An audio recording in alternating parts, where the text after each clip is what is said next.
Hi everyone. How's everybody today? Good? So, I have something very special to share with you guys today. As a former magician, guys, I have something absolutely magical to share with you guys today. And that is, in order to spark a fiery relationship and to change it into something more beautiful, it takes practice, it takes skill, it takes timing, and it takes a dating consultant, you know? Wouldn't hurt if he was Asian and he spoke before you in a seminar style and his name was Mark. I know we're a dime a dozen, but you're in luck today, guys. You're absolutely in luck today. So who is this crazy Asian speaker, dating coach, consultant I like to call it? Okay? Well, let me tell you a story. When I was 8, I would be the least person you would think that would eventually become a dating consultant. I like to say dating consultant, not coach. And that I was Asian, you know, we're not exactly known for our moves or whatnot. I was short, I had acne, I had no sense of style. When I was 8 years old, I picked up a tennis racket, fell in love with it, and I played it till I was 18. And I was homeschooled, guys. I was homeschooled. So by the time I got out, when I was 18, I never had a girlfriend, never kissed a girl, never had anything. But I had one thing, and I had determination. I was determined not to become the next 40-year-old virgin. And because of that, I embarked on this quest to have mastery in the subject. I wanted to take care of this part of my life. I was determined. And after countless of hours and seminars, I was exactly where you are right now.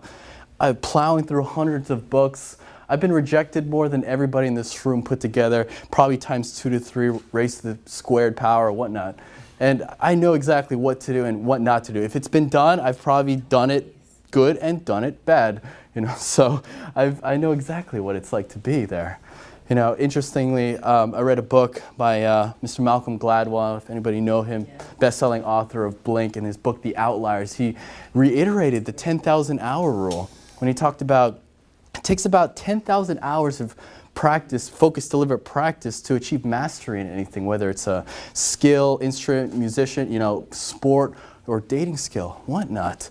And that translates into about 2 hours per day of focused, deliberate practice over the course of 10 years.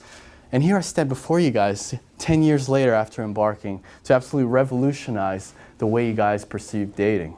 Okay, guys? You see, me and my company, Executive Dating Consultants, we were birthed from a series of things, of 3 things, a personal one, a social one, and a global one, guys.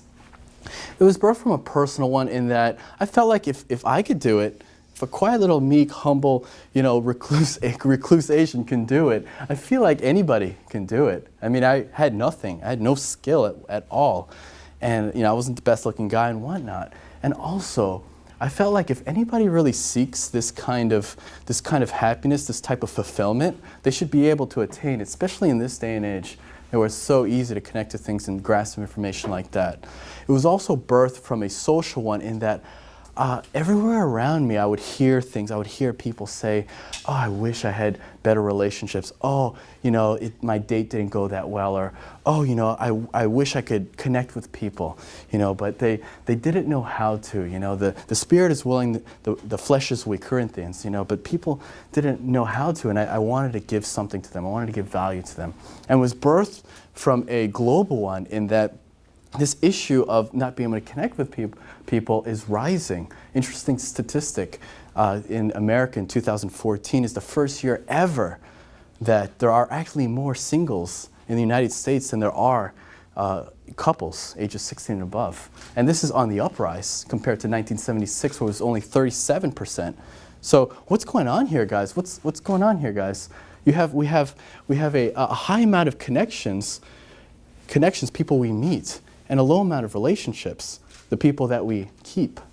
So that's what's going on here. And how could this be in this age of information, in this age of technology, in the age of social media, where it's easier than ever to connect with people? It's easier than ever. You could fire off a tweet, send an email. You know, there's so many, you know, dating websites out there. So what's going on here? What we should be doing, we should We should be posing the question instead of how many dates do we have, how do we date? How do we date? We go from the quantity of relationships, high amount of connections that we have, to the quality of our relationships, the actual connections that we actually keep.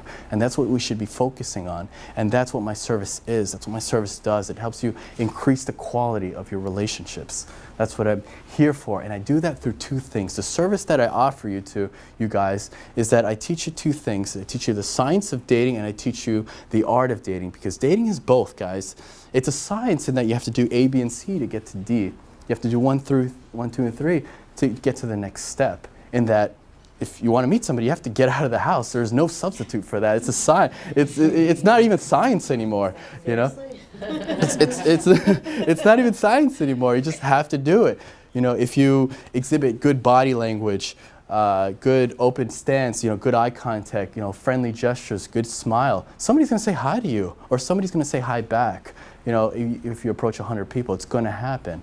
And also, dating is also an art in that no two people say hi the same way. No two people will shake your hand the same way. So it's an art in that aspect. And what we try to do is emphasize your uniqueness, because your uniqueness is what people will come to love you for eventually. Like, for an example, in my case, I was Asian. I could have thought, oh, people think I'm Asian, you know. He must be quiet, meek, low self-esteem, not sexually viral. Or I could have thought, oh, you know, or I could have thought, oh, he's Asian, he must know how to cook, that's sexy, you know. He must have a nice car, and fast, he could take me, oh, you know, he must be kind, calm, you know, he must be smart, he could provide for me, he does well under pressure. Stuff like that. You just reframe it, and what we do is we put your best foot forward. That's what we want to do. It's also an art. And once you get good at it, it's such a great thing, because you could really express yourself in these dates. You know, it becomes fun when you become good at it. So guys, that is the service that I offer, the science and the art. The vision of my company is that people will come to learn what it takes to connect with others romantically. That's the vision that I hope to instill in all of you. We're all looking for connections, guys, whether it's for a one-night stand, for life, or just for companionship. You know, it's my hope that you would find connections in your relationships and not in retail therapy or whatnot. You know, we've all been there, right? Had a bad day, date didn't go well. Let's buy a Rolex. You know, let's buy a nice pair of shoes. Let's cope that way, right? I know, but you know, these are some of the things I want to instill in you guys, and that's the vision I have for you, and I do that in the 30 principles that I've come to acquire over the years. These 30 principles is a distillation of the constellation of knowledge I've come to acquire. And today we start off with the first principle. Principle number 1, it all starts here. So principle number 1, that's what I'm here to teach you guys today, okay? And principle number 1 states that, if I could caption it, it would simply state, if love is a charity, then dating is a business. Okay, guys? If love is a charity, then dating is a business, guys. I want that to kind of sink in a little bit. You know, we've got to be serious here. Start with the first aspect. If love. Guys, ever seen it before? In my own opinion, the purest sense of love is a mother's kindness to her child. You know, the child is always like, me, want, destroy, destroy, destroy. Yet the mother is always forgiving, always forthcoming, always generous, no matter what. That it's always unconditional. It's always given freely, charity. However, in dating, it's a business. It's cutthroat. People get hurt. People are looking for the best deal out there. It's serious. You don't play with people's hearts like that. So you have to treat it like one. You have to be serious about it. In that dating, the business aspect of things, I divide it into 3 things. I divide it into the branding of the company, the branding of yourself, guys. Who you are, what are your goals, what are your ethics, what will you tolerate, what will you not tolerate, those things. The second thing is the marketing aspect. Just like in a business, it doesn't matter how good you are. If you don't go out there, you're never going to meet anybody. You see, guys, you guys got to expose yourself. Finally, the last one is the sales transaction. You got to sell yourself. That is the what do you do and what do you say. Those things, just like in business. You're the most amazing person, you have the best service ever, You have people knocking down your doors, but if you can't close the deal, if you can't give them value and receive value, then there is no relationship. There is nothing. There's no exchange of value. Relationship dies. So this is the way I want you to kind of think of things. This is the analogies. I like to use analogies because people could instantly relate to things they don't know about through their own kind of experience with it. And that's what I like to use. I also like to use quotes because you can't argue with my quotes because I didn't say it, because somebody else said it, So, first of all, dating is a business, guys. It is a business. And we're going to start with the first one, the branding of yourself. The branding. This is the creation. This is your values. Has any of you guys ever posed the question, where do I begin? Where do I begin in the grand scheme of dating? There's so many layers of it. Where do I begin? Begin where I had to dress? What's the best pickup line? How does my makeup look? Are my wrinkles okay? Where do I begin? And you'll come to know that I like to answer questions in quotes. So I'm going to quote Dr. Stephen Covey in his book, The 7 Effective Habits of Highly Effective People, bestseller book, awesome. I urge you all to read it.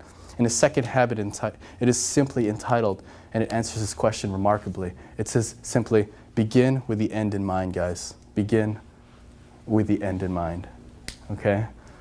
So, what does that mean? It means that you have to know exactly what you want out of a relationship before you even embark on your quest. What are you even looking for? Are you looking for a one-night stand? Are you looking for the love of your life? Are you looking for your knight in shining armor, your sleeping beauty, companionship, somebody just to fill the time, practice? What are you looking for? And once you find that out, guys, find out exactly what kind of person you want to have. Not specific, because we know we don't end up with exactly who we want.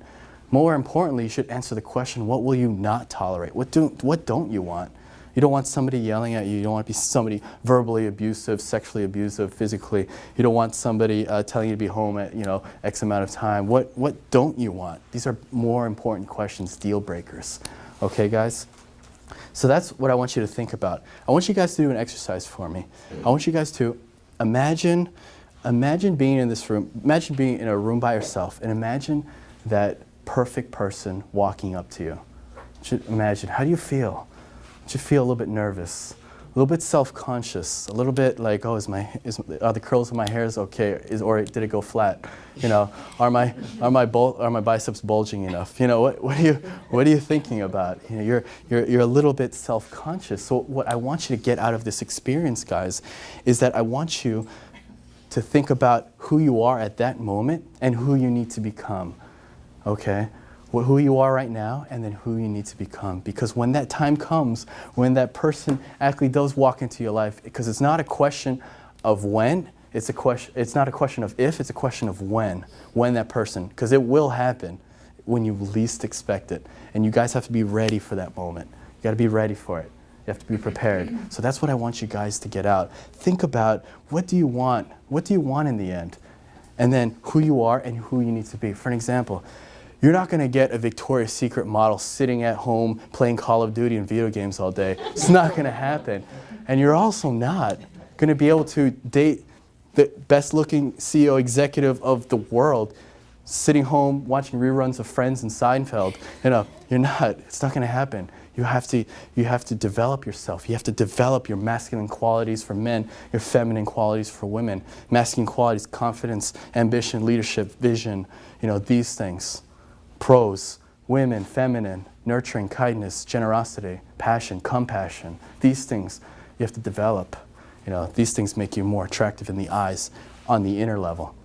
You have to develop these things, and especially what your goal is in mind. Because if your goal's up here and you haven't set a voyage yet, if you don't know where you're going, you're just going to kind of be lost at sea. You're going to be all over the place. And essentially, you're going to get frustrated. And once you do, you end up quitting this game. That's what happens. But if you clearly have this goal in mind up there, you sail right there. You sail straight north, exactly where you want to be. And that's what I want you guys to do. When I was still developing myself, I had this big whiteboard in my house, and I wrote down my entire bucket list, exactly everything that I wanted there. On top of that, I also had my own personal mission statement, my own promise to myself about who I am and what I want to do in the world. And I stuck that piece of paper in the bathroom. So every time I used the bathroom, I saw it. So you can imagine, I've seen it millions of times, and that stuff is cemented in my brain now. That's why I could kind of talk about it. So that's what I want you guys to do. You guys have to see it tangibly. I don't know, take a picture of a paper and make it your wallpaper on your phone, so every time you open it up, you see exactly who you are and what you want to be and what you want to do. These are the things that are important. Yeah, it's funny, right? Yeah, but it's not. So that's what I want to talk about in branding. Branding, creation of yourself, your values, your ethics, who you are. So I want to end this first portion with a story of the most depressed time I've ever been in my life. The most depressed time I've ever been in my life was, I was in nursing school. I was a high honor student, studied. I was a nursing instructor. I would teach it. I would teach my junior class. I had a paid externship in the hospital. I was doing that. And I also was a sushi chef on the weekends to help pay my college bills. So I was busy. In fact, I was so busy that all I did was just eat, sleep, breathe, poop, pee, nursing, everything. Dreamed about it. And then by the time I got out, by the time I graduated nursing school, I passed my boards, I applied for my job positions, and I was just kind of waiting. I was in this interim, I was in this limbo phase where I wasn't really going anywhere. My goals were done, I was just waiting now. And I was kind of lost at sea. I would come home and I'd be like, oh, what do I got to study tonight? Oh, there's nothing to study, there's nothing to prepare. I'd wake up in the morning, oh, I have to go somewhere. Oh, wait, there's nowhere to go. So I was lost at sea. So on one innocuous day, I was on the computer. I accidentally opened a word processor or something like that. And then I just started writing. I just started writing about how I felt, life, relationships, anything I thought about, anything came to my mind. 1 minute turned into 10 seconds, 10 seconds turned into an hour, 1 hour turned into the whole night. And eventually, I fell in love with writing. I fell in love with eventually speaking. And now I could tell you to this day that since I have my goal in mind of speaking and writing, that I'm living my dream. I'm living my goals exactly right here, speaking before you. And I went from the deepest, darkest depression into my shining light right up here, just by following your passion, following what you want to do. That's what I want you guys to do. Set exactly what you want, your dream woman, your Victoria's Secret woman with, 36, 25, whatever measurements that you want, exactly what you want, and love it, and be passionate about pursuing it, and you'll end up ultimately having success, because the path of passion is success, period. So the next part, you absolutely have to be a marketer of your own self. Marketing aspect. Has any of you ever asked the question, show of hands, why can't I find the one? Where's everybody? Where's all the people I'm attracted to? Anybody? I've asked that question plenty of times. Where are all the single ladies? We're all the single guys. We're all of them. Guys, a little more in your favor, a little more women. But still, this is a question that gets asked over and over, and I want to answer that question in the words of Mr. Marcel Proust, French novelist.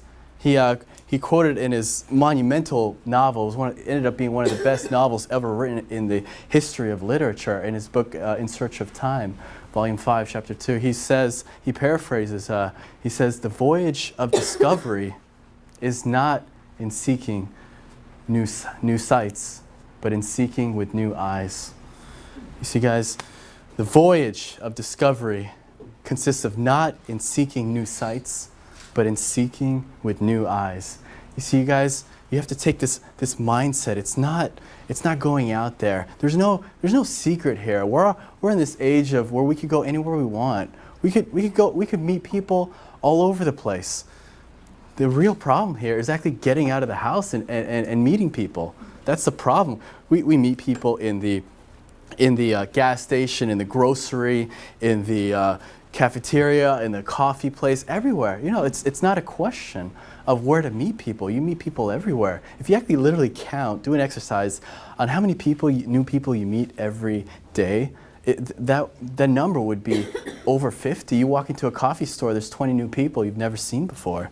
So you just have to open yourself up to this. You have to open up your eyes. You have to change the way you see things. You won't know what success is unless you've been through the stages, you've failed, and you've been through enough distant worlds, so your eyes have changed. Now you know what success looks like. I actually have the book here. This is just volume 5 out of like 6 of them. It's a 3,000-page book. And he simply states, it's actually a paraphrase, but this is the actual wording here. He says, a pair of wings, a different mode of breathing, which would enable us to traverse infinite space. So he's saying that we have the ability as humans to make choice, make decisions, where we could go anywhere we want, traverse infinite space. We're blessed with liberty. We could go anywhere we want. And then he goes on to say, would in no way help us, for if we visited Mars or Venus, keeping the same senses, they would clothe in the same aspects as the things on earth. So he's saying that if you take the same eyes and say you think, oh, all men are assholes and all girls are bitches, then it doesn't matter where you go. It doesn't matter. If you go to Paris, London, Rome, France, Australia, it doesn't matter. You would still have the same mindset, the same view of negativity, the same pessimism. You still carry this chip on your shoulder.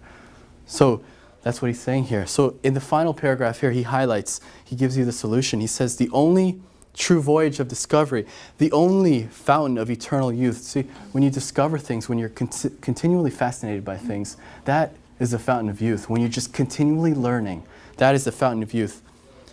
Would not be to visit strange lands, but to possess other eyes. So he's saying that you really need to open up yourself to experiences, so your eyes, your view of dating would change. You have to start believing in the good in people. You have to start believing that people have value for you. In essence, give yourself a chance by giving somebody else a chance. That's how it is in a nutshell. You have to change. You have to open yourself to new experiences here. I think it's really not a question, really, of where to meet people. It's a question of opening yourself up to them. And that's what I want to instill on you guys. It's very important. So that's the marketing aspect, okay? I want to tell you a story. I want to tell you about the story about this girl I used to know.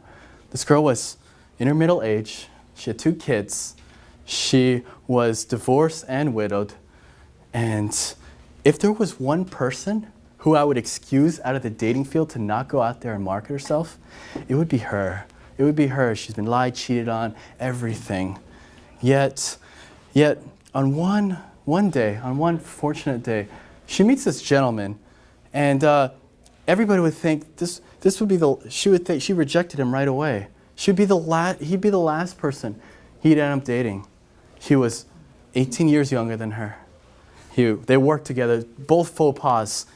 There's always that concern of, older women, younger men kind of thing, that she didn't want to live with a fear, so she'd rather avoid the travesty altogether. But somehow she caught wind of my wisdom about giving other people a chance, in essence, gives you a chance.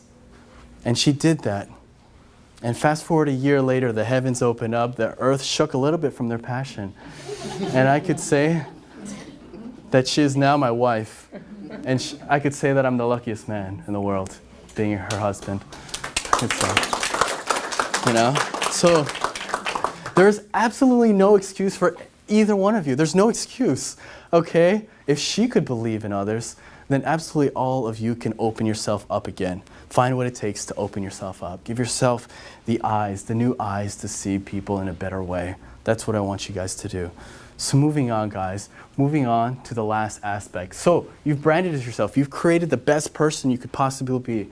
You've marketed yourself. You have people blowing up your phones wanting to go on dates with you. So what's the last step now, guys? The last step is that you actually have to sell yourself, guys. You actually have to make the transaction. You have to sell. This is the what do you say, what do you do? These are the questions. Has anybody ever asked that question? Be honest, guys. What do I say on a date? Where do I take her? What do I do? What do I dress? What are these things? I've asked that question many times. When people think of dating, they think really just of this. But you can't get here unless you you've had these two yet. What do I say? What's the best pickup line? How do I put my blush? What kind of mascara should I wear? These are the questions you guys are probably thinking, And to answer that question, what do I say? What do I do? I'm going to quote Mr. John C. Maxwell, author, best-selling author of the 21 Irrefutable Laws of Leadership. He says in his book, in his 10th habit, the 10th law, the law of connection, he simply states, leaders touch a heart before they ask for a hand. Okay, guys, leaders touch a heart before they ask for a hand. God, this is awesome stuff. This is profound stuff. I love this. So, guys, he talks about leaders. We're all leaders here. We've all decided to show up today to take control of our life, to transform for the better. We're all leaders of our own voyage. We've set our goal. Now we've got to sail there. We're all captain of our own ship. Okay, guys? So in order to get through to the other person, you have to touch their heart. We're all emotional creatures. I don't care how logical you think you are. You've made a decision all of you are emotional. Even coming here is an emotional choice. Weather was bad, the traffic was bad. I could have been watching the Hunger Games right now. But you're all here. You're all here. Eat my cookies, and even eating that cookie. It's an emotional thing. We all know it's not good for you. Is there any benefit? Yeah, right. Is there any benefit to it? There is no benefit in eating cookies, but it just makes us feel emotionally great. So we are all emotional here. We are all. So so what you want to do is become that cookie for the person you're trying to pursue. You want to be that cookie, even though you really are good for them. You want to create that kind of emotional high like a cookie does to all you. So in order to do that, you have to communicate the language of the heart. The language of the heart is emotion. And to communicate emotionally, you have to actually show, you have to do a few things. You have to show that you care. You have to show that you care. Even if you fake it, you have to show it. You have to show it in the ways that you talk, in the ways that you do. Talk, ask about them, screen them. What do you do? What is it? How did you get to where you are right now? What do you like to do in your free time? Where have you been in the past? What are your future aspirations? These are the things that create emotional connections. That's the next thing I want to lead on to, is that you got to create emotional ties. You have to think about creating this emotional bubble between the two of you. How do you do that? Well, you express interest, like I said, but you also got to talk about emotional things. Emotional things, for an example, one of them is the things you're passionate about. What are you guys passionate about? Talk about it. Once you start talking about it, you get on this roll, and passion is contagious. The other person could feel it, and they start getting on this emotional high as well. And also vice versa. Ask the person, what are they passionate about? Because they start talking about passion, they get riled up, and you're inflicted on that as well. And you have this emotional aura going on. You're like on cloud 9 pretty much. You guys ever had a great conversation? What happens? Time stops. You stop worrying about the details. Wow, that guy, you stop thinking, oh wow, that guy has no sense of class.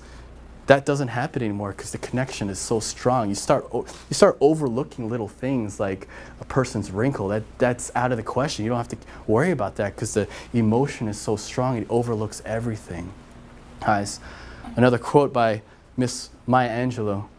She simply states, people will forget what you say. People forget what you do, but people will never forget the way you made them feel. Like, for an example, like we've all had like that bad English teacher that we hated in high school or college or something like that. And we don't exactly remember everything that she said. We don't remember exactly everything she's done, how many F's she's given us. But we could still remember this day, decades later, that, wow, I hated that teacher. I hated her, Same thing I want you to kind of feel. This is what you got to create in this relationship. Stop focusing too much on the details. You have to create this emotional bubble between the two of you, and it overrides anything. Any weight issue, any dirty car, any old, anything. And that's how it works, guys. We're all emotion here. So you got to communicate this way. I want you guys to think about that long and hard. Emotional. That's the language that the heart speaks. So guys, I want to tell you one last story. One last story about the hardest girl I've ever had to date. When I was a nurse extern, I was working in the hospital. I had a paid externship. I was walking in the hall one day, and then, at least it's culture in America that when somebody walks by you, you usually kind of acknowledge that a human being is walking by. You say hi, or you look, you smile, do a half smile, whatever, Well, this individual was rather attractive looking, so I actually said hi. I didn't just do the nod. I actually said hi, opened my mouth, and she didn't say anything back. I was just repulsed. She just kind of walked by me at Mach 3 speed. I was just kind of repulsed. I was like, oh, okay, ugh. I hope I never have to deal with her again. So fast forward 2 years later. I graduate nursing school. I end up working with this individual. I'm like, oh God, really? No way. And then I was like, you know what? She's still hot. So I'm still gonna talk to her. Let me try open her up a little bit. So I talked to her emotionally, created emotional ties, expressed interest, whatnot. Eventually, after a dozen or so rejections by her, she finally goes out with me. And then I remember on the first date, midway through the first date, we meet at some bar. She says blatantly to my face, she says, I'm going to hook you up with somebody, one of my friends. I'm like, oh my God. So you went on this date to reject me to my face. I'm like, okay, all right. So that's how it goes. So I was like, you know what? All right. Rest of the date, I was like, you know what? I'm just going to brush it off, and then just keep building emotional ties, whatever. Maybe she's crazy. She's South Florida anyways. But anyways, I move over. So fast forward, a week later, out of the blue, I just asked her again, out of nowhere. I guess I was bored. We go on another date. And I remember her talking about in the first date that she would love to have spent the night at the beach one day, overnight, just watching the stars, whatnot. So emotional stuff. So me being me, I grabbed my tent. I had this tent that I used to go camping with. I grabbed this tent, bring it to the beach, and it's already getting dark. I'm like, oh, the plans are gonna fall through. So I look around, I see these two kids get off the bus. I go up to them, I'm like, hey guys, wanna make some money? They're like, oh, okay, we just ran away from home, from Pittsburgh. I'm like, oh God, this can't be good. This can't be good. I was like, you know what, I took a leap of faith. I gave myself a chance by giving somebody else a chance, So I'm like, here's $50, build me my tent, and I'll give you the other 50 later. So they build it. I go meet my date at the bar, and I say to her, I'm like, hey, I got a surprise for you. She goes, oh yeah, what is it? And I say, oh, let me show you. So I blindfold her and I bring her to the beach. It looks better. It really is better than it looks. Sounds like a Dateline episode. I'm bringing her to the beach and chop her up in little pieces, throw her in the ocean. But it's really not like that, okay? So I lead her to the beach as a leader does, a masculine trait, and I take off her blindfold, and before her eyes is this perfectly erected tent with candles all around it, satin sheets on the inside, music playing, sushi on a silver platter, champagne in the ice cooler. It was just ripped right out of a fairy tale, guys. It was just perfect. And in that moment, she tells me, you touched my heart. And a year later, after touching her heart, I got down on one knee and I asked for her hand. So literally, just like leaders touch a heart before they ask for a hand, I did so myself. And I could say again for the second time today that I am the luckiest man alive being married to the earlier story I told you about. So that's what I could say. So I fulfilled it metaphorically and also physically. You don't have to do it physically, but metaphorically, I want you to understand this, that in order to persuade somebody to like you or you create attraction, you have to speak to them emotionally. That's the only way you get through to somebody. You can't logically convince somebody to like you, so you have to speak this language. Okay, guys? So, in review, branding, create yourself. You have to create who you are and what you want. Market yourself. Go out there and expose yourself and say hi to people. And finally, touch people's hearts, selling yourself. Touch people's heart before you ask for their hand. Okay, guys? That's what I want you guys to get out of this. So, guys, now, I want to finally, in closing, I want to talk to you guys a little differently, not as your speaker, not as your leader, okay? Not as some crazy Asian dating guru or anything like that, okay? I want to talk to you guys as somebody who believes in you guys, as somebody who's your friend, okay? As somebody who believes in the persistence of mankind, and somebody who believes that if you want something bad enough, you will attain it no matter what, and somebody who believes that if your desire for success outweighs your fear of failure, you will always succeed. Okay, guys, as somebody who, if you came to me with heartbreak, I'm not gonna give you an aspirin and be like, go on your way, or something, say something small, get out of here, you know. I'm gonna listen to you. I'm gonna listen to you on how you came to be right here. I'm gonna listen to your set of symptoms. I'm gonna listen to your past histories. I'm gonna listen to what goals you have for the future. And together we're gonna create a regimen that'll, you'll be able to attain your goal and follow up with you regularly, okay? So, but just because I believe in you guys doesn't mean that this path is easy, okay? When I was still a young little Todd, my dad put a sign in my room that said, "The road to success is a long and bumpy ride." And he put that there to always remind me that anything worth attaining, guys, anything that we all seek, fulfillment, happiness, joy, being a champion, you know, enlightenment, love, health, wealth, all these things that we all try to succeed, it's all long and hard, and it takes time. And the journey is filled with setbacks, roadblocks, and failures and obstacles, and to expect it, and it's going to be long. But I'll tell you who this journey belongs to, guys. It belongs to not those of the faint at heart. It belongs to the ambitious. It belongs to those who those with a heart of a lion. It belongs to the artists, the ones who dedicate their lives to create value for others. It belongs to the students of life. It belongs to, in essence, it belongs to each and every one of you guys. It belongs to all of you, okay?